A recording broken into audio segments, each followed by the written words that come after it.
Pandemia, né? Não faz tanto tempo assim. Ela foi oficialmente finalizada pela OMS, né? Pelo Organismo Internacional, apenas no dia 5 de maio do ano passado, então ela é bem recente. E durante esse período, muitas pessoas, né, se viraram como puderam nos 30 para poder dar conta da ansiedade mesmo e da modificação que foi ficar mais tempo em casa, não ter lugares públicos para ir, não ter lugares para compartilhar, socializar e tal. Então eu, como outras pessoas, recorri à escrita, né?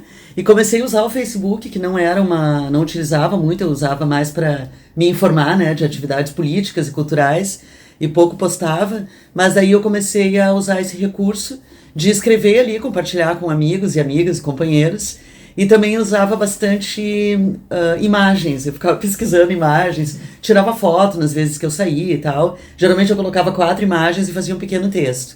E várias pessoas começaram a curtir, como se diz hoje em dia, clicar ali, fazer comentários e estimular, né, que eu juntasse isso num livro. Demorou um pouco para eu conseguir fazer isso. E nesse ínterim, né, foram 3 anos de pandemia, eu me aposentei na UDESC. Hoje eu sou uma pessoa que desfruto do maravilhoso direito à aposentadoria. Eu não gosto muito da palavra, né? Inclusive uma das crônicas se chama rubilada, eu prefiro a expressão em espanhol. E então agora eu estou vivendo esse direito conquistado, né? Eu não gosto de dizer que é um privilégio, porque parece que seria algo assim em detrimento dos outros companheiros e companheiras da classe trabalhadora. Mas nesse período então eu consegui juntar o material, fazer enxugamentos, né, tirar as imagens, que é uma coisa que eu acho que eu estou um pouco ansiosa, porque eu acho que destituir das imagens vai perder um pouco do frisson, né, que causou aí entre amigos naquele primeiro momento. Então eu estou ali só com a palavra mesmo, né, no livro não tem as imagens, porque implicaria em muitas questões de direitos autorais e é um outro tipo de trabalho, né. Então eu me aventurei aí no mundo da literatura com algo que não é tão distante da minha formação em ciências sociais, que é a crônica, né? Eu fiz antropologia num bom período da minha vida, e na antropologia a gente faz os famosos diários de campo. Sim. Então, de certa forma, a crônica ela tem uma proximidade um pouco com o diário de campo, que é uma coisa que eu sempre gostei muito de fazer. Nem sempre é o que aparece no trabalho final do antropólogo, mas é a parte do resultado da pesquisa de campo que a gente faz. E de que tratam as crônicas, né? Tu, como uma pessoa sempre muito ligada também nas lutas sociais, no mundo da cultura, caminha por aí também? Então, aparece várias coisas aqui nas crônicas. Tem algumas mais pessoais, digamos assim, né? Reflexões de cunho mais existencial, né? Mas como durante a pandemia o mundo não parou, e nem as lutas sociais, ainda bem, né? Eu trouxe algumas crônicas, algumas até foram publicadas no portal Desacato, que falam da ocupação Marighella. Foi uma ocupação que surgiu em 2022, ainda era pandemia, todo mundo de máscara, álcool gel e muitos cuidados, né? Mas eu acompanhei bastante de perto essa ocupação, assim como outras, outrora, né? Mas essa eu acompanhei de perto. Tem 3 crônicas, se não me engano, que falam dessa ocupação, né? Que surgiu ali no município de Palhoça, bem pertinho do mar, né, mas com a BR atravessando.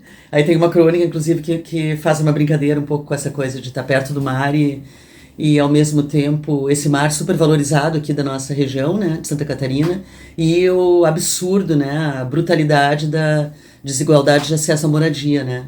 Então tem um pouco disso. Tem algumas coisas mais memorialísticas. Uma delas se refere a minha início, né, quando eu era muito jovem, em Porto Alegre. Eu participei do movimento ambientalista lá. Na época, inclusive, a gente chamava de movimento ecológico e não ambientalista. Tem todo um debate aí.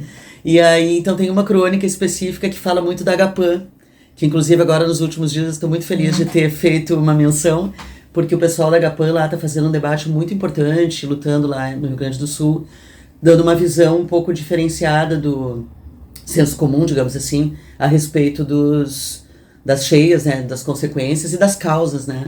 Tem também, né, agora relendo, a gente vai ficando um pouco mais distanciada, bastante coisa ligada ao feminismo, que é um movimento que, de certa forma, ao qual eu me filio, né. Eu digo forçosamente, porque é muito difícil ser mulher no século XXI e não ser feminista, né. Claro que também há, né. Então tem 3 crônicas ali, inclusive uma delas se refere à minha avó e outra a uma prima minha, e tem a ver um pouco então com essa questão feminista, que eu acho que é uma questão que não é nova, né? É uma questão que vem no século XIX, que vem junto com o movimento socialista, né? Então, é muito interessante, né? Eu sou das pessoas que lutam para devolver o feminismo ao seu berço socialista original.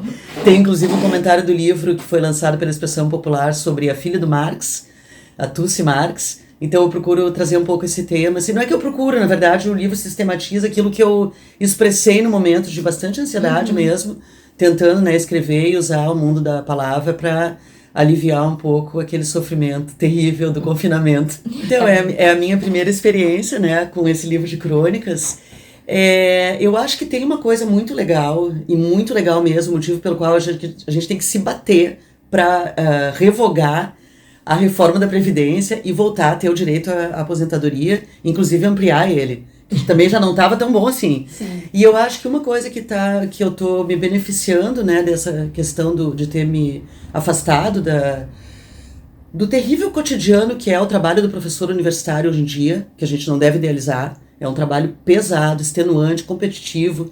Várias crônicas falam sobre isso, inclusive aqui. É o assédio moral como forma de gestão, inclusive. Mas o que eu estou vendo agora com essa possibilidade de estar afastada, né, é de ter um tempo.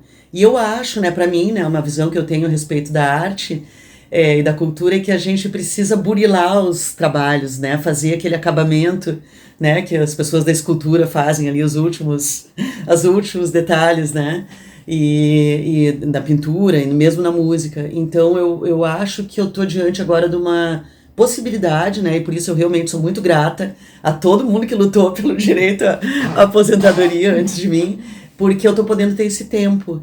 Então, claro que agora relendo o livro já achei uns pequenos erros ali, mas eu fiquei bastante tempo relendo, tirando algumas coisas, botando outras, né? Então eu acho que essa questão do tempo, que essa preciosidade que cada vez a gente tem menos, né, no mundo capitalista contemporâneo, é algo que eu acho muito importante, que no mundo da arte, da cultura, eu vejo que as pessoas se batem muito, né, para ter esse tempo, e quando conseguem ter, o resultado sempre fica muito bonito, né? Legal. Então eu tô nessa pira, assim, com o tempo, né? E aproveitando dele, do que é possível. E como é que vai ser o lançamento, então, num espaço importante, né, que é o Espaço Wagner Segura, que tem se configurado aí um espaço bem importante para o mundo da arte, da cultura. Então, eu brinco, né? Eu não creio em bruxas, pero que elas hay. Por incrível que pareça, a gente tinha combinado de fazer o lançamento no dia 7 de junho, que teria sido ontem, e a Ana Cláudia, né, que é a grande organizadora dos eventos lá no Wagner, sugeriu desde o início ter uma conexão não direta entre o livro e um show que vai ter depois, que eu já recomendo, quem puder ir, que é de uma gaúcha chamada Ana Negrello, e ela interpreta Mercedes Sosa, né? Então vários cantores e compositores da América Latina, e ela vai dar um show no dia 14 lá no Wagner. E a Claudinha, né, falou comigo, tu não quer transferir então do dia 7 pro dia 14? Na hora eu topei, porque o livro tem bastante ligação com a América Latina, né, várias referências e tudo mais. E aí, depois é que eu me dei conta que dia 14 de junho é o dia do natalício do José Carlos Mariátegui, meu mestre. Mestre, inclusive, em crônicas, né? Porque eu amo a forma como ele escreve, né? Acho genial, né? Às vezes estou meio deprimida, li uma crônica do Mariátegui e a minha vida já muda, assim. Acho incrível o jeito que ele escreve sobre temas densos e de uma forma rápida, né? Que a crônica permite. Então vai ser no dia 14, exatamente do natalício do José Carlos Mariátegui, lá no espaço, que é ali no Santa Mônica, perto da UDESC, perto da UFSC. O livro está muito ligado ainda nesse meu momento, de certa forma, bolha, né? Ligado muito ao mundo universitário, acadêmico, embora com as lutas sociais atravessando isso. Então eu achei que é um lugar muito, muito bacana, por isso também. E é um lugar que hoje em dia tem sido uma referência aí na cidade de expressão cultural, de cantores, intérpretes latino-americanos, além dos tradicionais brasileiros, né? Óbvio que as duas coisas estão juntas, mas... Então eu tô realmente bastante feliz, né? Vai ser a partir das 18h30 e vai ter, como não poderia deixar de ser, algumas participações musicais. Então a minha amiga de longa data lá de Bagé, a Dulce Pinheiro, vai cantar algumas canções. O Jefferson Dantas, que é da comissão editorial da Editora Insular, também vai cantar algumas canções. Então vai ter um pouquinho de música e uma confraternização ali ao redor dos arrodeios e arremates. Que massa!